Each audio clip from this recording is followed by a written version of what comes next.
Who says crafting is a dying art? I'm finding crafters all over the Middle Tennessee area who make unique items that'll be passed down for generations to come. Welcome to HandMade Tennessee.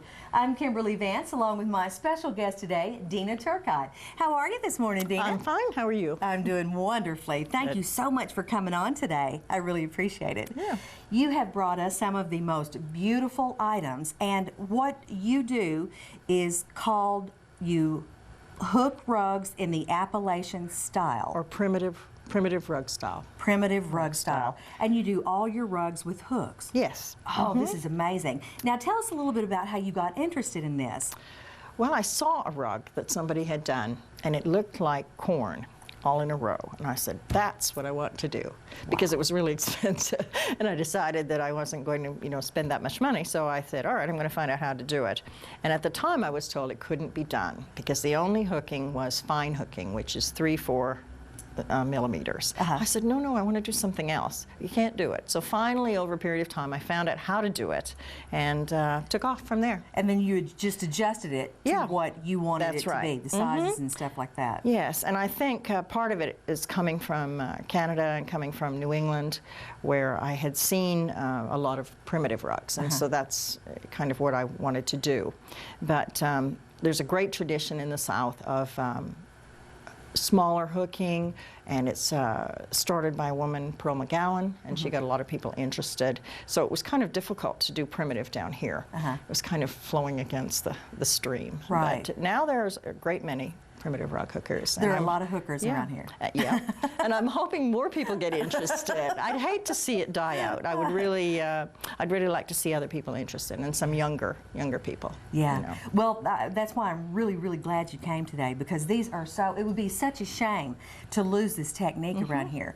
And we were talking about. Now you've been interested in like what, 30 years? Did you say? About that. Something along those lines. Yeah. But back in the old days, like hundreds of years ago, if they wanted rugs and things for their floor, this is all they had. They used their sugar sacks, their flour sacks, and their old clothing. Wow. So the colors back then were, your long johns, your shirts, whatever, and they used to use some cottons. They'd use anything they had. And that's one of the reasons that the rugs are not left now, because they use them on the floor. Because they've gotten worn out. Yeah, worn out and thrown out, because it wasn't considered a particularly high, craft. Right.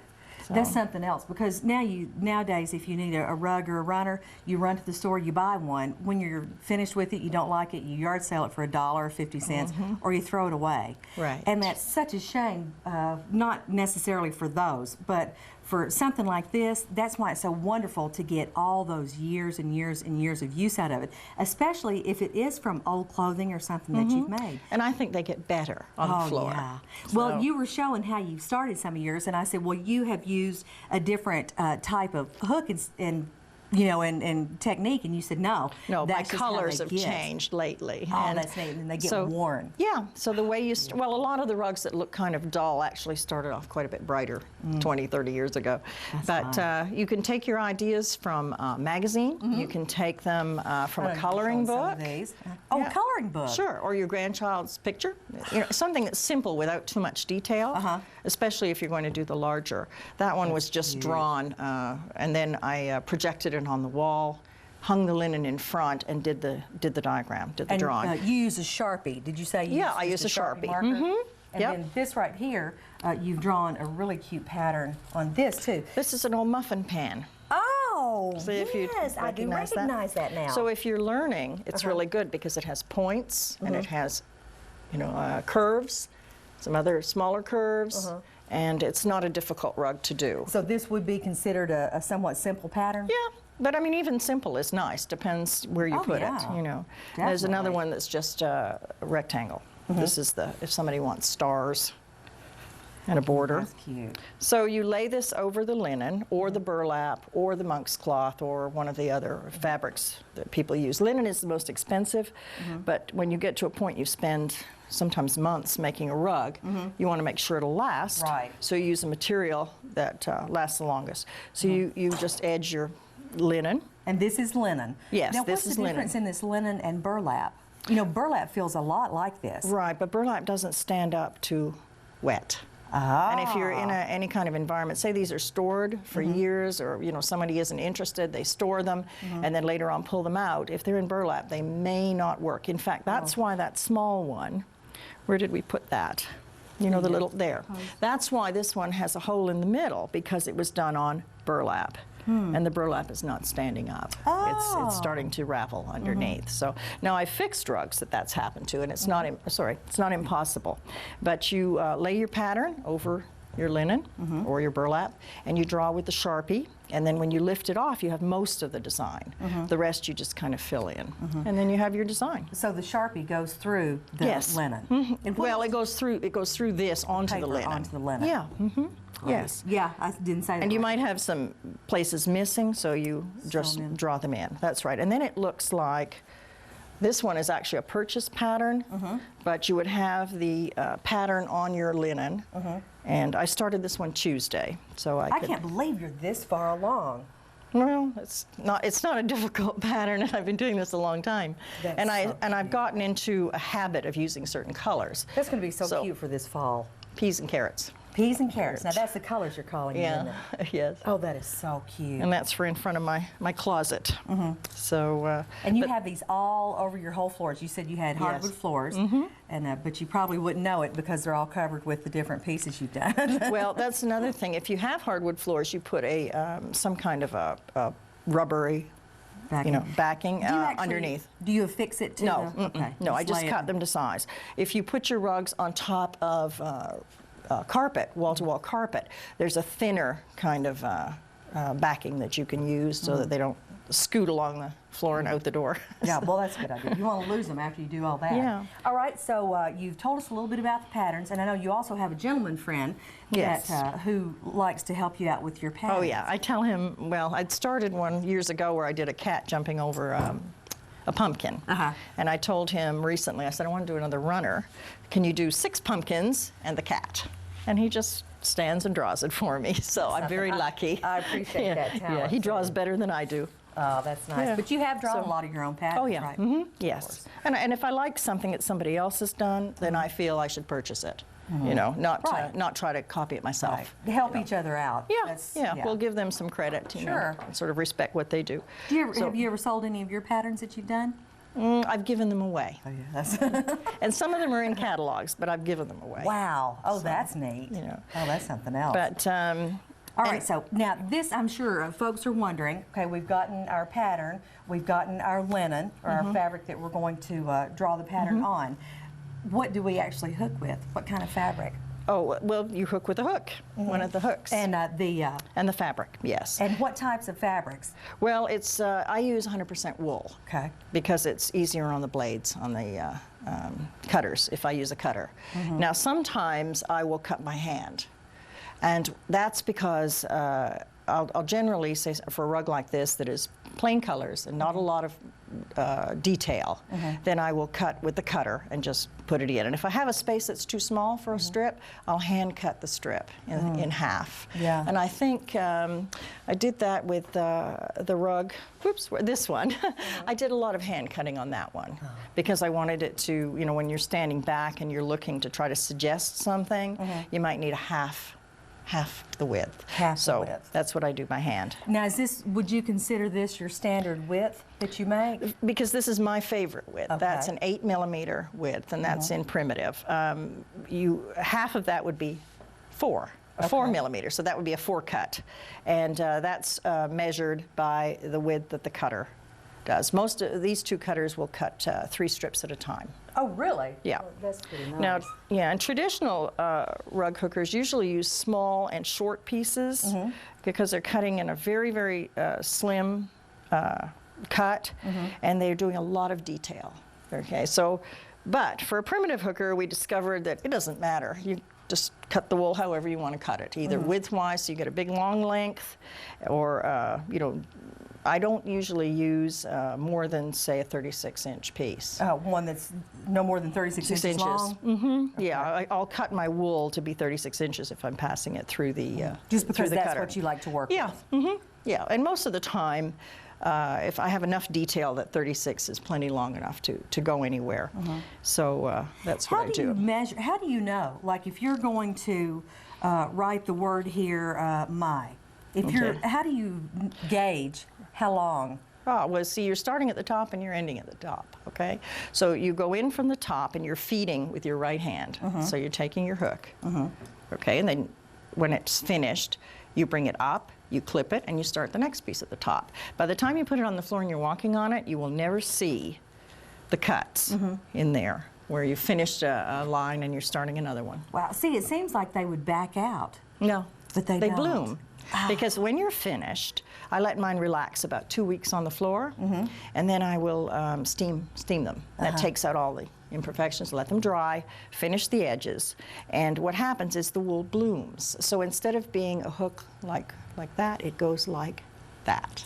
So sometimes I've had cats that have taken pieces out and I've had to put them back in. Occasional dog who never got near the rug again. But for the most part, they don't pull out. Now I did, well, you can see here, I wasn't sure about this detail. I didn't think that it would show with the size cut that I'm doing, so I pulled it back out. And when I'm doing my background, I might half cut, you know, a narrower piece, and put that detail back in and see if it shows. Okay. So. And then again, this is what I really appreciate about this too, because you can take it out. Oh yes. Of course, now it's as much, it's usually twice as much work pulling it out, isn't it? Well, I kind of have a rule. I pick my colors on the wool, and I think that they're going to work, and I put them in, and something will look not right. But I make it a rule never to pull it out till the end of the rug, except for this rug, when I knew that face was so wrong for the color that I chose. So I just did it again. And you were talking about the color. Yeah. Let's tell everybody how you arrived at this. You had a color for her face that you were talking about that you wanted. You know you wanted. It's a dyed tweed. And I thought, oh, this will be just perfect. This will be the color that I want. But when I hooked it in, it came up brown and dull looking. So I ripped it all out and did another face. Now, I thought it was very interesting, too, how you kind of gauge the color. Yeah. How you... If you've got a piece of wool and you're not sure how it will hook, you pleat it. And you keep pleating, and that's about the look you'll get. And I just missed on this one. It's just too brown. That's still a beautiful piece. Oh, yeah, and I'll use it somewhere else. See, I'll use it like around a leaf.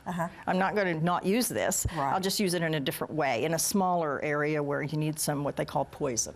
When your rug gets too bland or all the colors just flow together, you throw something else in, and then your eye will always go to that piece. That's neat. And it makes your eye move around the rug, too. So every rug has balance of light, medium, dark, and some poison. So, some poison. Yes. Oh, that sounds like fun. Well, see, this is an example of that. These are 3 very nice pieces of wool. This one is over-dyed, and it means that with this A-brash look, they crowded the wool in the dye bath, or I did, whichever, so that you get a mottled effect. Did you actually dye this one? Yeah, yeah. Sometimes I buy from other people who do colors that I like, that I don't, want to be bothered trying to find out how to do it. This is a piece as is. This is a tweed, and this is another piece of over dye. This is a piece that was originally white and dyed with the green. Now that would make a nice rug, but it would be bland. So then you add something. Makes it pop. Yes. And when you're doing it this way, you think, oh, that's too much. So you'd only use a small amount. So. Now I found it interesting too how you said that you did dye your pieces. Oh yeah. You, and this was really neat to me. You take your piece and then you wad it in the dye. And leave it sitting in the dye. Well, you start off, I've been buying over the years enamel, different kinds. Enamel chamber tubs. pots and things like that. And you start boiling your water, you add your dye. Well, you've mixed it. It's very concentrated. You add it to your dye bath, and if you want to have a not totally solid, you take too much wool and you scrunch it all up, and you put it in the dye bath, and then you continue boiling it until the colors all come out of the water. And then you have to give it a vinegar rinse to set it, and use salt as a mordant. You have to be careful now with mordants, because we got ourselves into trouble using things that, over the years everybody thought was safe and they weren't. So there's different kinds of dyes. I tend to use Prochem, which is a commercial dye, or I do things like I collect black walnuts and make a dye bed and then make a dark brown. Wow. So you can do natural dyeing, you can do union dyeing, which is for cotton and wool, or you can do Procam, which is a commercial dye, and you mix all your colors. I actually brought a couple of books to show that there are people who work out the recipes, shall we say. And so if you're wanting sure, see, so if you're wanting a certain color, then you can match up the color, the name, and you can match it to the recipe. Oh, that's neat. So you can make your own dyes. Yeah, well, you make so to speak, your own colors. Your own colors, yes. And this is easier to do it with than just having to go through and guess, you know, what the colors are. So this is one woman, and she is a fine hooker. And the way you, I know it sounds like so funny, yeah, I know. The way you sort of tell is that she's doing 8 values of each color. Okay, when you get into the primitive, they're more interested in one color. Yeah. Not the different shades. No, that's right. And you'd use that, say, for roses or when you're making something that you want to look realistic. With the primitive, you're just going for a color and putting it with another color. And I think in primitive, you use fewer colors and more texture, more tweeds. In fact, for instance, a small black and white herringbone makes a great chicken. Oh, I'll bet that is gorgeous. Yeah, when you hook, you know. I'll bet that's beautiful. Yeah. Let's show them a couple of your rugs. Now, I thought it was funny. You said you had made this one for your daughter. And she's 35. She's not interested in a pink rug with a goose anymore. So. Did she like this, though, years ago? Oh, yeah, yeah. Aw. And also, you can sort of see it's faded, but if you turn it over, you can also see you have the same picture still. That is amazing. And one thing to know is these small areas in here between, where you're not covered in wool, those are called holidays. Holidays? Yeah, and that gives the rug a chance to relax. That makes sense, because I guess where it would expand and bloom and stuff, then it would have to have some release. Yeah. A place to go. So that's called a holiday. See, you know, and I didn't notice that either, that that's just your raw fabric, and that is absolutely beautiful. Yeah, so this one's probably 30 years old. The goose is a little tawdry, but the rest of it stood up, you know. I think it's gorgeous. So. Let's show some of your colors now, too. How many of these colors did you actually dye? Well, that's hard to say, because I have 2 rolling racks that I got at Sam's, the big baker's rack that are, you know, 6 tiers, and they're absolutely stuffed with wool. So it's hard to know. I put them by color, so I can just go in and pull. And this is a newer one. My chrome is higher here. My intensity of color has become higher. And part of that is because I know that if this lasts 20 years down the road, the colors are going to mush together. So you have to start off brighter. And that's what the old rugs were, I think. They were brighter than what we see. You know, so when people are trying to copy the old rugs, they tend to go for the duller grade colors rather than the clear colors. So you don't have to, I guess, worry so much about them. No, because what will happen is if your colors are too close and it's been on the floor or on the wall, wherever, then after a while you won't be able to tell what's what. They all. Oh, so you need your colors to be considerably different. If you're looking for 20 years down the road or 30 years down the road. I love this. This is such a great. Now this is someone else's design, but I happen to like what she does. It's her last name is Brecklin, and she is a folk artist. Oh, so that is so cute. I tend to like that. Now this leaf here, is this like a variegated, or did you actually use a few stitches and then change colors and use a few it's a dip dye like this. Dip dye. It started off where it started yellow and went to orange. So when I cut the strips and put them in, all those colors come through. That's neat. And it's a lot more calculated than it looks. You know, I want to match, like I have three things that I put in. If I've used this purple color, you'll find it 3 times in the rug somewhere. And with the leaves, you know, I'll put at least 3 that'll be the same wool. And that's to give it color. That's to make your eye move. It makes your eye move. Will you give us an example of how you hook these? Now you mean with my hooks? Okay, I have a variety of hooks here. I don't know if they can be seen. There's all different kinds of hooks. This is a really old one that was probably done by a sailor from some piece on the ship, and they turned the wood. This one is a bent hook without any taper. The one I prefer the most for me is this length, because it sits in my hand. with a bent hook with a taper. I find it slides in between. But I see people who do primitive rugs, and they do them with very tiny, like this. Wow. Even the primitives. I just don't pull that up very well, so I don't use that. But they now make hooks with exotic woods and all different shapes. Now, are you finding that your hooks are harder to find, or are they still readily available? The ones I like are harder to find. Oh yeah, and if I see them, I buy every one they've got. You know, sometimes at a show, they have what they call rug camps, and it's not my habit to go to them, but it's a very good place to go to learn. You know, they're all over the country, in Mississippi, and all over. So. And something else that you were talking about that you mentioned a second ago was like sailors. They would, like in their downtime, when they were on ships and stuff, they would get just a piece of wood they would find or something, and they would actually make something. Make the hooks, yes. And their wives, you know, at home when they were there for sometimes years. Yeah, they would hook. What is your oldest hook? I believe that one is the oldest one, and I actually don't use that. It's more for demonstration to show, you know, what kinds there are. You think it's about 100 years old or yeah, so? yeah, and it bends, notice, and see, a lot of times people used, if you notice this one, crochet hooks. That's a crochet hook that someone has cut down and put into the handle. I wish my crochet hooks were like that. Yeah. That's nice. I like well, they're that. starting to do that, actually. If you look in the stores, they're starting to put different kind of handles on them. I'm glad, because I have the calluses, the knots right there for Well, this one fits in my hand, and I usually put my finger here, but it's got the taper, or I hang on here, and I'm left-handed. Right. So I hook. You're correct-handed. Yeah. I hook the opposite direction from someone who's right-handed. The technique is not different. Okay. I feed from underneath. Okay.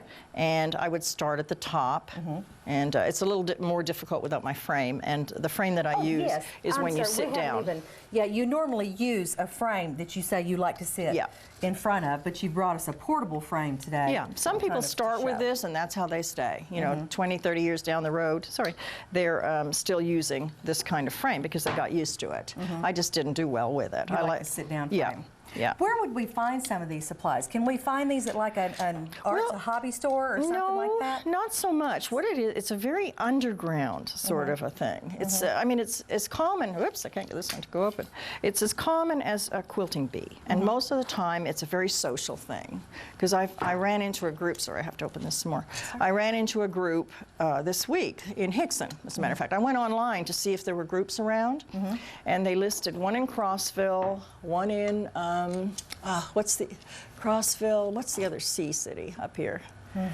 One's here and one's here. Cookeville. Okay. And one in Cookeville. And then I found there was another one in Hickson. See, I told you I don't do very well with this kind of frame, but there are people who do. Okay. Can I help you with it? Well, I'm not even sure. Just a minute now. That should open up. It's a little bit bigger than a regular embroidery hook, and we'll take, see, part of it may be because I'm such a primitive hooker that mine doesn't fit very well. But you get it tension, either with a, I'll just leave the frame like that. You have some tension, and that's important because then you're making each hole open. And I cut on the cutter. I have one type of cutter there called a Fraser cutter, and another type of cutter over here called a Townsend. And this is a much newer one. It was apparently a gentleman who was a machinist whose wife was a rug hooker, and he designed it. Oh, it's airplane grade quality. So, okay, so I'm going to start with my hook on the top, and I'm going to pull, whoops, for the bottom. So I start, see, I pull it down. And I have a pretty even tension after all these years. See, the movement is exactly the same. You're twisting your wrist. Now, when you get into the hooks that are straight, like this time, the muscle is actually from your shoulder that's turning it. So if you have shoulders, rotator cuff problems or any kind of problem with your shoulder, you probably will have a harder time doing this for a long period of time with the straight. All right. Yeah. And that's why you like to use the hook, is because of the bend. It's in my wrist. So I would do that. That is amazing. I had no idea how they turn Well, out the reason I did all these curlicues too is this is quite a large area for a very plain piece of wool. So I wanted to show that there's other things to do. And what you would do with this, I start with a pattern. I make, you know, I just draw, and then I start that. Then I start filling in.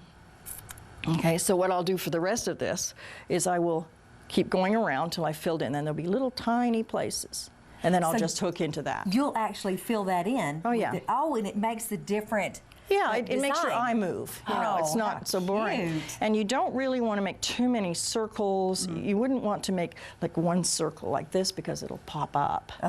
So Well, that what makes ends up happening is you outline it, and then you do S shapes in the middle. And it looks like it's circular, but it's not. Now, how about if we were to go up, down, up, down? Yeah. Is that just boring? No, Or is that? but I did that side to side here. Okay, and in the face, I was trying to do the face to give some idea of, you know, cheek, nose. So I follow the contour of the nose, just so your eye follows that too. Cute. Here, I'll try to take this out. Yes, I prefer a floor stand, because this one you have to balance against something. So a lot of women bring this kind for traveling because they can balance it, say, against a table. And they're usually like quilting. They start at 10, they stop for lunch, and then they go till 3. So they need it to kind of where they can. Yeah. So this is side to side right here, and I did what's called outline and fill. I use a slightly darker or a tweed, whatever you want. I do the outline and then I fill it in. And you were talking earlier too about you used to find wool just kind of wherever you can find it, like I used to yard sales. Well, it's hard yes. to kind of find around, especially in this area, because it doesn't really get so cold that we need a lot of wool. But and there are people who sell it. They sell dyed wool. There are people who will plan your rug for you. You pick your pattern and you go to them and say, you know, what do I do? And they say, you can do this, and you pick out your colors. I just don't do that. I have so much wool. But I used to get my wool in Canada. I used to go every fall to Burlington, Ontario, and go to a rug camp. I would come back with a carload, old skirts, old blazers, old everything. Cut them up. Yeah. Well, and, I have absolutely enjoyed your beautiful work today. Thank you so much for coming in. And you are a fine example of your trade. Okay. Well, I hope maybe somebody's interested. Yeah. And I just want to tell you, that was my homesick rug. Oh. That's when I was homesick for Quebec, and I did a painting of Quebec. So. Well, thank you so much. I have you. really enjoyed it, and you have really shed a lot of light on this. Thank you. And I hope other people are interested. Oh, I'm sure they will be. Okay. Just beautiful. Well, that's our show for today. Very special thanks to our special guest, Dina Turcotte. Thank you so much, Dina. I'm Kimberly Vance, and I hope that you've been inspired to create your own handmade Tennessee.